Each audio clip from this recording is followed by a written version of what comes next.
ملا عبدالله هغه افغانانو سره د مرسته وشي چې د سیاسي او اقتصادي ستونزو په پالما هیواد پرېږدي.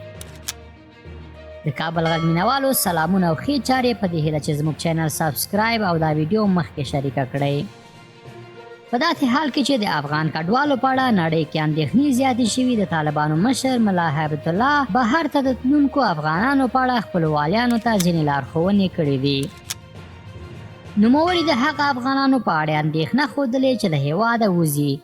د له علماو، له والیانو او له نورو مسؤلینو غوښتي چې دغه راز خلکو سره وګوري او د ستونزو لپاره یې د حل ممکنه لار ولټوي.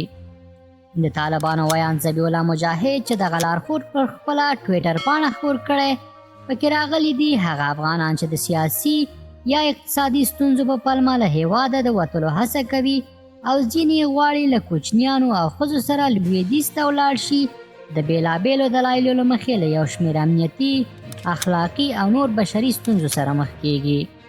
د ویلي دغه کسان د لارې په اوږدو او په کمپونو کې له بېلابېلو ستونزو سره مخ کیږي چې هغه د دوی د خپلوانو او په لویه کې د ټولو افغانانو د خفګان سبب ګرځي.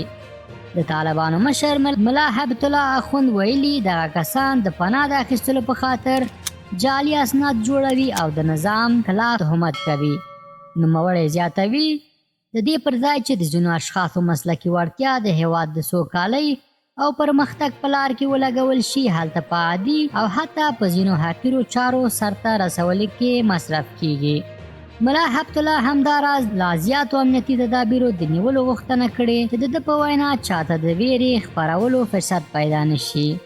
په ځانګړې توګه یې ټینګار کړی چې هیڅوک د سوداګرو، کسبکارو او متخصصینو د خدمتونو او فعالیتونو پر وړاندې خنډ جوړ نه کړي.